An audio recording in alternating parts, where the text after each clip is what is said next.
Good morning students. हमने first video में पढ़ा रचना के आधार पर वाक्य भेद में कि रचना के आधार पर वाक्य के 3 भेद मैंने आपको बताए, सरल वाक्य, संयुक्त वाक्य, मिश्रित वाक्य। उन तीनों की डेफिनेशन और साथ में वो वर्ड बताए जिन वर्ड्स के द्वारा ही मतलब पता चल जाता है कि ये कौन सा वाक्य है। एक बार इनके एग्जाम्पल्स की प्रैक्टिस कर लेते हैं। देखिए, जैसे है, जहाँ मैं रहती हूँ वहाँ खूब चहल पहल रहती है। तो हम सिर्फ वो वर्ड ही अगर हम याद कर ले तो हमें पता चल जाएगा कि ये रचना के आधार पर कौन सा वाक्य है। तो मैंने आपको बताया था ज वाले, जैसे इसमें जहाँ आ गया, और जो मिश्र होते हैं उसमें ज के तो आते ही आते हैं, साथ में मतलब एक और वर्ड ऐसा होता है जैसे जहाँ वहाँ, तो इनका आपस में मेल होता है। तो ज वाला है इसलिए ये हो गया मिश्र। सुधा की दादी बहुत स्वादिष्ट हलवा बनाती है। देखिए, एक सरल वाक्य है ये, क्योंकि इसमें कोई भी योजक समुच्चय बोधक शब्द का प्रयोग नहीं हुआ। नेक्स्ट है, जो परिश्रमी होते हैं उन्हें सफलता अवश्य मिलती है। तो जो आ गया तो ये मिश्र है। गांधी जी ने कहा था कि पाप से घृणा करो, पापी से नहीं। यहाँ पर जो की, मैंने आपको ये वर्ड भी बताया था, की वाले कौन से हैं? मिश्र। पिताजी को विश्वास है कि चाचा जी शीघ्र लौट आएंगे। तो की आ गया इसलिए ये भी कौन सा है? मिश्र। उसने बस्ता उठाया और तेजी से निकल गया। इसमें कौन सा समुच्चय बोधक आ गया? और किस में आता है? संयुक्त में। नेक्स्ट है, जैसे ही उसने दरवाजा खोला बिल्ली अंदर घुस गई। जैसे ही, ज वाले मैंने आपको जितने भी बताए थे, जो, जैसे, जिसने, जहां, ये सारे किस में आ जाते हैं? मिश्र में। जो पुस्तक आपको चाहिए हमारी दुकान में नहीं है, जो का आ गया, जो मतलब मिश्र। मैंने उसे पढ़ा लिखा कर नौकरी दिलवाई। देखिए, इस वाक्य में कोई भी समुच्चय बोधक शब्द का प्रयोग नहीं है, किसी भी, ना संयुक्त वाक्य का ना मिश्र का, इसलिए एक सिंपल सेंटेंस है, सरल वाक्य। वह जितना अधिक दौड़ेगा उतना ही थकेगा। जितना आ गया, जितना उतना मतलब मिश्र।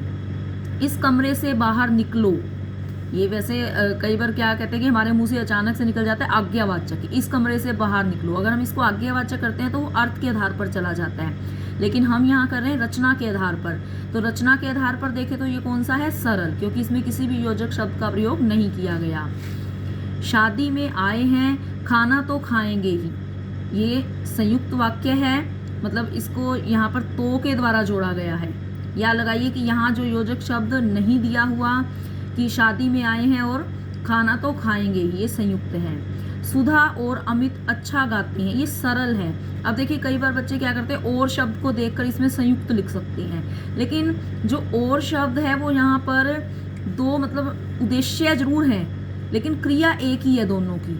अगर दोनों की क्रिया अलग होती ना, जैसे सुधा अच्छा नाचती है और अमित अच्छा गाते हैं, अलग अलग क्रिया हो जाती दोनों की, तो ये संयुक्त में था।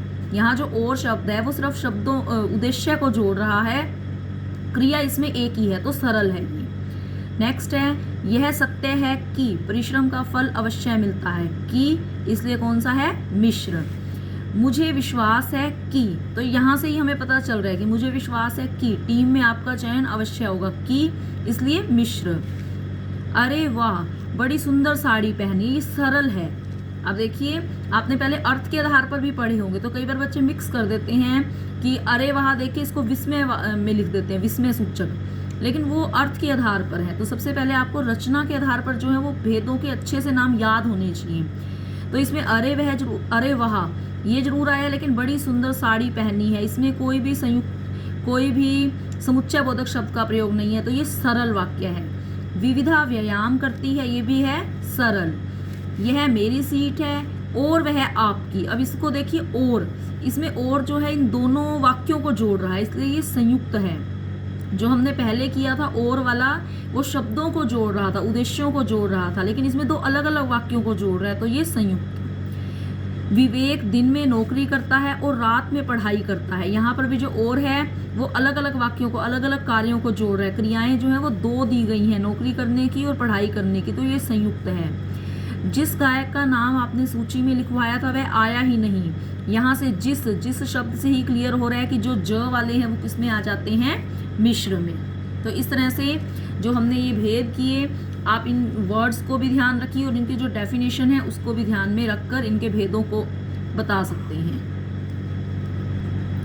देखिए जो हमारा मेन फर्स्ट पॉइंट था वो यही था कि सरल वाक्य की पहचान, संयुक्त वाक्य की और मिश्र वाक्य की। उसके लिए मैंने आपको कुछ वर्ड्स बताए हैं, आप उनके द्वारा उसको क्लियर कर सकते हैं। उसके बाद जो है इसमें वाक्य रचनांतरण आ जाता है। रचनांतरण मतलब रूपांतरण।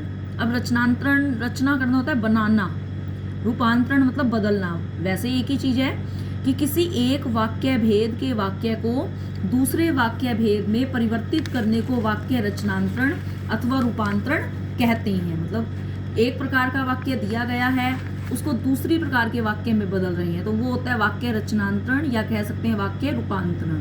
जैसे इसके भेद दिए गए हैं, पहले देखिए इसमें संयुक्त वाक्य दिए गए हैं।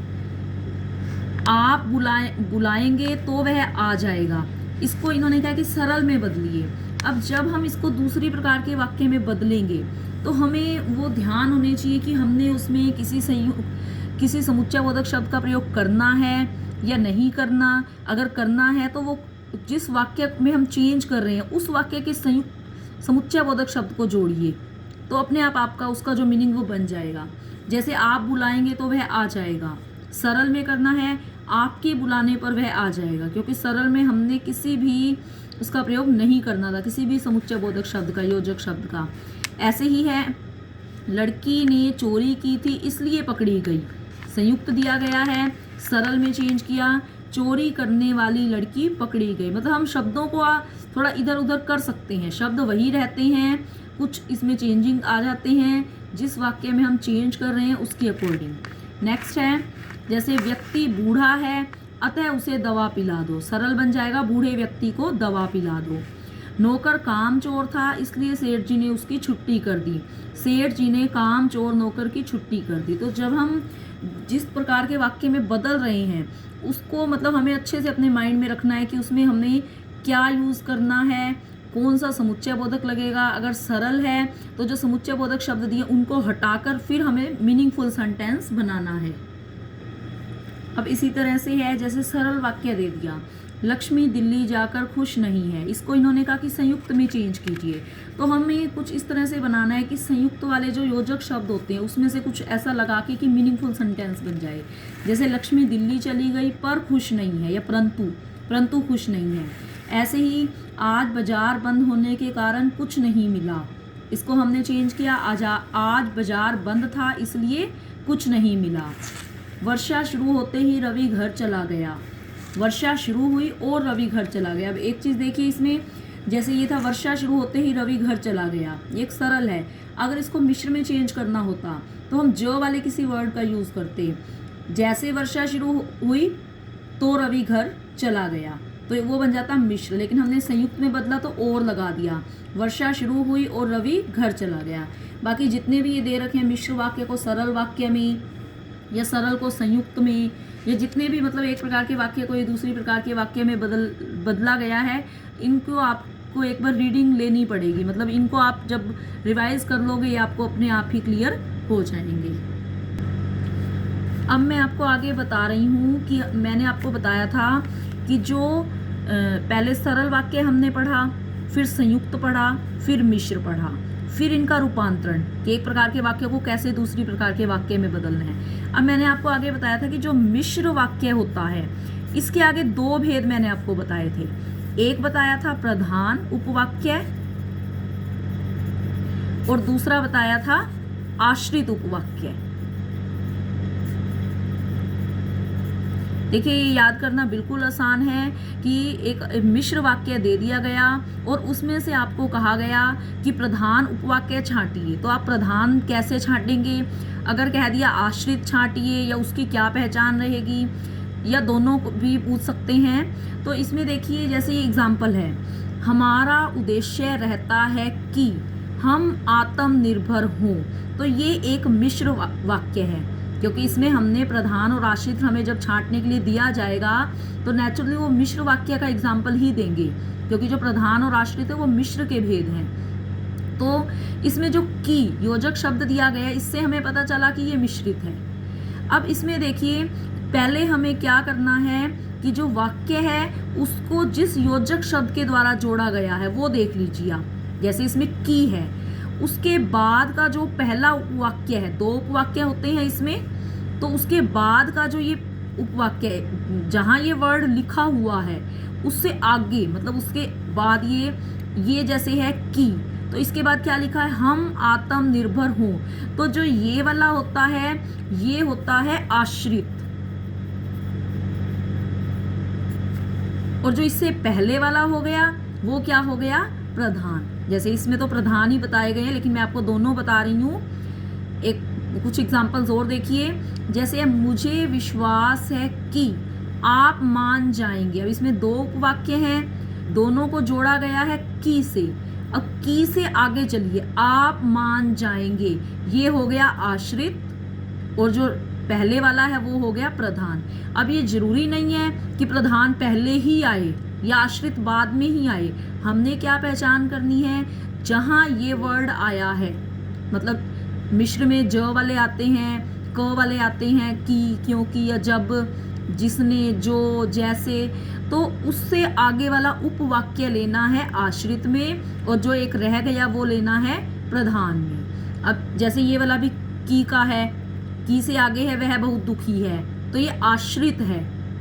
जो योजक शब्द आपको पता चल गया, समुच्चय बोधक शब्द, यानी कि उससे आगे चलना है, उससे आगे पढ़ते जाओ कि वह बहुत दुखी है। जो ये है ये आश्रित है, ध्यान रखें फिर से, जो योजक शब्द है, योजक शब्द से आगे जो हम चल रहे हैं वो आश्रित है, और जो एक पहले बताया गया है वो आ जाएगा प्रधान में। ये भी की वाला है। इसी तरह से जैसे ये देखिए, जो वीर और साहसी होते हैं वे अपने प्राणों की चिंता नहीं करते। अब ये एक मिश्र वाक्य है, और हमें ये कैसे पता चल रहा है, क्योंकि इसमें ज वाले आ गए। ज वाले मैंने आपको बताए हैं मिश्र में होते हैं। अब इसका मतलब ये है कि इसमें ज से हमने पहचाना है। अब इससे आगे चलिए, जो वीर और साहसी होते हैं, एक उपवाक्य यहाँ खत्म हो रहा है। उपवाक्य ना छोटा वाक्य, दो छोटे वाक्य आपस में जुड़े होते हैं इसमें, तो ये उपवाक्य यहाँ खत्म हो रहा है। जो से आगे वाला ये आश्रित है, और जो बाकी रह गया वो प्रधान है। और एग्जाम्पल्स देखिए इसके, जैसे मैं उसे अपना शत्रु समझता हूँ जो देश की निंदा करते हैं। फिर से वही, अब ये जो देखिए पहले वाले में शुरू में आया था, तो हमने इससे आगे वाला उपवाक्य ले लिया आश्रित में। यहाँ जो यहाँ आ रहा है सेंटर में बीच में, इससे आगे वाला ये हो गया। एक उपवाक्य लेना है, इसका तो खैर दूसरा उपवाक्य है इस तरफ, इस वाले में दोनों उपवाक्य इसी तरफ थे, तो हमने इसका एक उपवाक्य लिया था। जो ये रहा, जो से आगे जो देश की निंदा करते हैं, ये आश्रित है, ये वाला है प्रधान। वह लड़का जहां खड़ा है वहां खतरा है, हमने इसकी पहचान किससे की, जहां से, ज वाला है ना, तो ये एक उपवाक्य है। आपको उपवाक्य अलग अलग करने भी आने चाहिए पहले तो। वह लड़का जहां खड़ा है, हमने जहां वाला पूरा उपवाक्य लेना है आश्रित में, बाकी का प्रधान में। जैसे ये है, जहां वह रहता है वहां कभी हम रहा करते थे। इसमें तो खाली प्रधान पूछे थे ना, इसलिए ये वाले मार्क लगे हुए हैं कि जहां वाला, जहां से आगे एक उपवाक्य, जहां वह रहता है आश्रित, ये हो जाएगा प्रधान। मेरे जीवन का उद्देश्य है कि मैं खूब ज्ञान अर्जित करूं। की से आगे वाला आश्रित, मतलब जो योजक शब्द है उससे आगे आश्रित है, योजक शब्द से आगे वाला आश्रित है, और जो रह गया वो प्रधान है। ऐसे ही है, जो कल यहाँ आया था वह आदमी मेरा मित्र है। इन्होंने प्रधान छांटने के लिए कहा है ना, इसलिए यहाँ पर टिक लगा हुआ है, ये प्रधान है। आश्रित, जो से पता चला मिश्र है, तो जो से आगे वाला एक उपवाक्य आश्रित। ऐसे ही है, जीवन में बहुत से अवसर आएंगे जब तुम्हारी याद आएगी, तो जो वाला वर्ड छांट लीजिए जिससे हमने मिश्र की पहचान की। जब से आगे चलिए तुम्हारी याद आएगी, ये हो गया आश्रित, जो पहले वाला था वो प्रधान। मतलब इस चीज का रट्टा मत लगाइए कि प्रधान पहले आता है आश्रित बाद में, या आश्रित पहले ही, मतलब कोई भी उपवाक्य पहले या बाद में आ सकता है। आपने पहचान क्या करनी है इसमें, कि जो आपका वर्ड है समुच्चय बोधक, जो मिश्र वाक्य के मैंने वर्ड बताए हैं, क वाले, की, क्योंकि, ज वाले, वो देख लीजिए आप आपके वाक्य में कहाँ पर है। उसके बाद का एक उपवाक्य लेना है। हो सकता है उसके आगे दिया ही एक हो, ये भी हो सकता है कि दोनों उपवाक्य उसके बाद हो, तो उससे आगे वाला एक उपवाक्य जो है, जो योजक शब्द से आगे चलते जाइए, वो जो है वो किस में आ जाएगा, आश्रित।